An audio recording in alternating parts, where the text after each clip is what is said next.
इस वक्त सीनियर सहाफ़ी तजिया नसरुल्लाह मलिक साहब हमारे साथ मौजूद है। अस्सलाम वालेकुम नसरुल्लाह मलिक साहब, बहुत बहुत शुक्रिया आपके वक्त के लिए। सर, सबसे पहले ये कहिएगा कि गुज़श्ता 24 घंटों में वज़ीर आज़म शहबाज शरीफ साहब की 2 बार मौलाना फजल रहमान साहब के दर पे हाजिरी हुई, 2 बार मुलाकात हो चुकी है। बेखुदी बेसबब नहीं, गालिब कुछ तो है जिसकी पर्दादारी है। तो ये जो बर्क रफ्तार मुलाकातें हैं, ये बेसबब तो नहीं हो सकती, क्या सबब है सर? देखिए, मौलाना फजल रहमान को जो है वो पाकिस्तान तहरीक इंसाफ जो एक इत्तेहाद बनाने जा रही है, उसमें उसमें बड़ा एक कुलीदी जो है वो किरदार समझती है।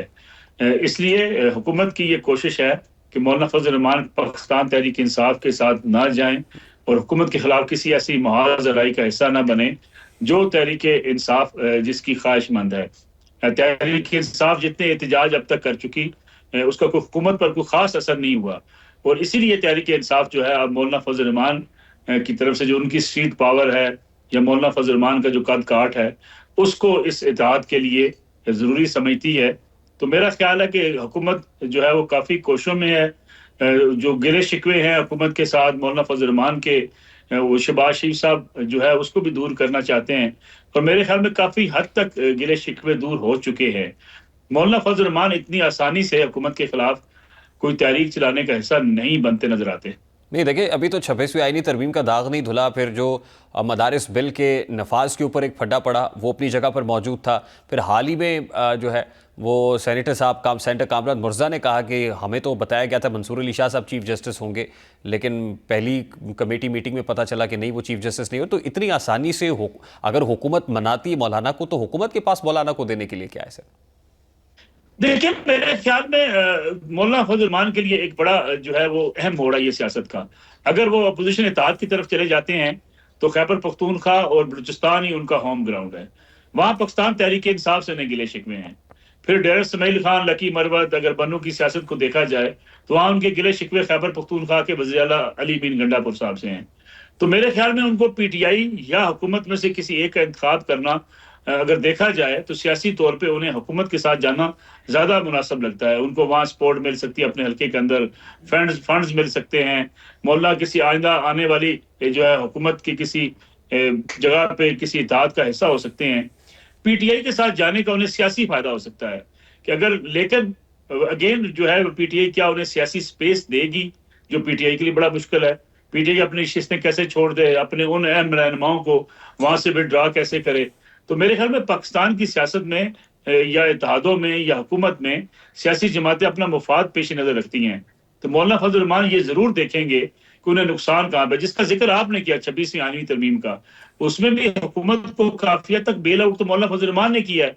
अगरचे बाद में वो गिले शिकवे करते रहे, लेकिन जो माहौल बन गया था और जो जिस तरीके से पाकिस्तान तहरीक इंसाफ को टेबल पे ला के जिन चीजों पर राजी कर दिया गया था, वो भी मौलाना फजल रहमान की वजह से मुमकिन हुआ था। तो मेरे नहीं ख्याल मौलाना फजल रहमान जो है वो इस वक्त हुकूमत के खिलाफ सर, 26वीं आईनी तरमीम के बाद अब हुकूमत को भी तो एक और दिक्कत दरपेश है ना, एक और दरिया का सामना था। मुनीर, मुझको मैं एक दरिया के पार उतरा तो मैंने देखा, और वो है election commission, chief election commissioner और इलेक्शन कमीशन मेंबरान की तैनाती का मामला। आपको नहीं लगता कि ये जो तूफानी दौरे हैं, इसकी जो है बड़ी वजह, ये एक बड़ा कॉम्पोनेंट ये तैनाती भी है? बिल्कुल दुरुस्त कहा आपने। ये एक अहम तैनाती है, मेंबरान का तैनाती उनकी होना बाकी है और हुकूमत की यही कोशिश है। दोनों चीजें हुकूमत के पेश नजर हैं, एक तो इलेक्शन कमीशन ऑफ पाकिस्तान है, दूसरा हुकूमत के खिलाफ जो एहतजाजी तहरीक का सोचा जा रहा है और खास तौर पे अपोजिशन का एक ग्रैंड अलायंस बनाकर जो है दोबारा सड़कों पे आने की बात हो रही है। हुकूमत उस जो है उसको टैकल करना चाहती है। हुकूमत जो है वो कोशिश में मसरूफ है। तहरीक इंसाफ के अंदर जो लोग खास तौर पे एक दूसरे से नाराज हैं, हुकूमत की कोशिश ये नाराजगी भी चलती रहे। तो मेरे ख्याल में ये वो खेल है सियासत का, जो हुकूमत अपने कार्ड्स खेल रही है, अपोजिशन अपने कार्ड्स खेलना चाहती है। कल पाकिस्तान तहरीक इंसाफ मैदान में होगी और 8 फरवरी के इंतखाब का मामला है। अगर मौलाना फजल रहमान साहब नहीं होते इस अपोजिशन अलाइंस में, और ज़ाहिर है कल तो ज़ाहिर है इस ग्रैंड अपोजिशन अलाइंस में कोई ऐसा कंसेंसस भी नहीं है कि कल पाकिस्तान तहरीक इंसाफ के साथ खड़े होंगे, ये तो पीटीआई की सोलो फ्लाइट ही होगी। लेकिन आपको लगता है कि मौलाना की अदम मौजूदगी में ये अपोजिशन तहरीक को पुरअसर तहरीक हो सकेगी? मेरा नहीं ख्याल कल का एहतजाज कोई ज्यादा जो है वो हुकूमत के लिए बड़ा चैलेंज होगा। पहली बात तो ये है कि ये स्वाबी के अंदर जलसा होता है तो उसका इम्पैक्ट पाकिस्तान की सियासत में बहुत कम वैसे भी पड़ता है। दूसरा, अली मीन गंडापुर साहब और इस वक्त जुनैद अकबर साहब वो भी किसी एक पेज के ऊपर नहीं है। तो केपीके के अंदर इवन जो है वो पाकिस्तान तहरीक इंसाफ के लिए अपनी एहतजाजी सियासत उनके लिए मुश्किल काम है। फिर वहां पे उनकी अपनी हुकूमत है, हुकूमत होते हुए एहतजाज अगर केपीके के अंदर ही हो तो मेरा नहीं ख्याल उसका कोई इम्पैक्ट हुकूमत के ऊपर होगा। सूबाई हुकूमत ने लॉ एंड ऑर्डर को मेंटेन करना है, सूबाई हुकूमत ने इन जलसे की सिक्योरिटी देनी है, सूबाई हुकूमत की जिम्मेदारी है सारे जलसे को कंट्रोल करना। तो मेरा नहीं ख्याल वफाकी हुकूमत के लिए कुछ तो बड़ा मसला हो सकता है। इसके दूसरी बावजूद बात, आज मौलाना फजल रहमान, जी जी जी प्लीज। मौलाना फजल रहमान, मेरा नहीं ख्याल, मुझे नहीं लगता कि मौलाना फजल रहमान हुकूमत गिराने के लिए इस हद तक जाएंगे कि वो पाकिस्तान तहरीक इंसाफ के साथ दें, क्योंकि इन्हें तहरीक इंसाफ से गिले शिकवे ज्यादा हैं। वो कहते हैं जब भी मुज़ाहरात की बात होती है हमसे मुशावरत नहीं की जाती, जब भी इन्होंने जो है वो मुख्तलिफ चीजें तय की हैं एहतजाज के हवाले से हमसे नहीं पूछा जाता है। इवन अचकज़ई साहब ने भी तो खुलकर ये बात कही कि मुझसे मुशावरत तो नहीं की गई। तहरीक इंसाफ लोगों को साथ रखना चाहती है लेकिन किसी से मुशावरत नहीं करना चाहती। देखिए, आज स्पीकर कौमी असम्बली अयाज सादिक साहब ने एक बार फिर मुज़ाकरात की दावत तो दी है कि आइए बैठिए, हमारे दरवाजे तो खुले हुए हैं। तो फिर पाकिस्तान तहरीक इंसाफ को क्या दिखाई दे रहा है? वहाँ भी नहीं जाते, कहते हैं बैकडोर राब्ते भी नहीं हैं। सड़क पे आके हासिल क्या होगा कि कोई ला हासिल मश्क करने जा रही है पीटीआई? मेरे ख्याल में अगर अब तक तो देखा जाए तो सियासी कार्ड जितने पीटीआई ने खेले हैं वो नाकाम चले गए। तहरीक इंसाफ ने एहतजाज करके देख लिया, कमीशन न बनवा सकी। तहरीक इंसाफ ने एहतजाज करके देख लिया, इमरान खान साहब की रिहाई मुमकिन ना हो सकी। तहरीक इंसाफ ने एहतजाज करके देख लिया, उनके कारकुनों की रिहाई मुमकिन ना हुई। और जो अली अमीन गंडापुर साहब कह रहे हैं कि मामला काफी तय पा गए थे, वो भी कहीं अपने हतमी नतीजे पर कभी ना पहुंच सके। तो मेरे ख्याल में तहरीक इंसाफ अभी तक कुछ हासिल करने में कामयाब नहीं हुई। वो समझती थी कि उसकी पॉपुलैरिटी जो है हुकूमत को झुकने पर मजबूर कर देगी, लेकिन ऐसा हो नहीं सका। एहतजाज जो सड़कों पर हुआ वो भी नतीजा खेज ना हुआ, इसलिए तहरीक इंसाफ भी एक बड़ी मुश्किल के अंदर फंसी हुई है। अब तहरीक इंसाफ अगर किसी डील के नतीजे में इमरान खान साहब बरी करा जाते हैं या नथिया गली जाते हैं, उससे पहले वो चाहते हैं ऐसा माहौल जरूर बना हो कि वो ये तासर दे सके अपने कारकुनों को कि अगर कोई रिलीफ मिला है तो हमने रिलीफ नहीं लिया बल्कि हमें जबरदस्ती ये रिलीफ दिया गया है। तो अब इस वक्त पाकिस्तान तहरीक इंसाफ के पास ऑप्शंस क्या हैं सर? क्या ऑप्शंस महदूद होती हुई देख रहे हैं? देखिए, मेरे ख्याल में तहरीक इंसाफ भी अपने जो है उस मरले पे आन खड़ी हुई है जहां हुकूमत के लिए मुश्किलात हैं, वहां तहरीक इंसाफ के लिए अपने लिए भी बड़ी मुश्किलात हैं।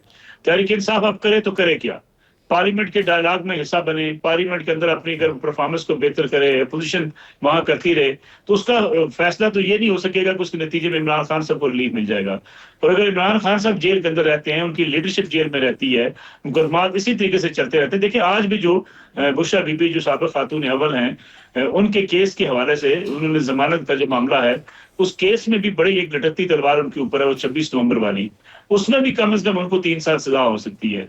तो ये वो चीजें हैं कि जो तहरीक इंसाफ इससे निकलती हुई बजाय नजर नहीं आती, इल्ला ये कि एस्टैब्लिशमेंट की तरफ से या हुकूमत की तरफ से कोई बड़ा इनिशिएटिव ले लिया जाए जिसके नतीजे में इमरान खान साहब और पीटीआई को कोई रिलीफ मिल जाए।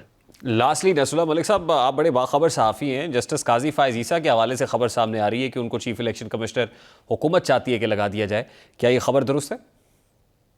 काजी साहब का नाम भी उसमें ज़ेरे गौर है। मेरे ख्याल में सदर जिलानी साहब, कुछ और जज साहबान का नाम भी ज़ेरे गौर है। हो सकता है काजी फ़ायज़ ईसा एक अच्छा नाम है, हुकूमत की कोशिश होगी, लेकिन मेरे ख्याल में पीटीआई इस पर शदीद रद्द-ए-अमल का इजहार जरूर करेगी। और ये हो सकता है कि नाम उनका सामने आए लेकिन किसी एक और शख्स का नाम सामने आ जाए जिस पर शायद इतना शोर न मचे।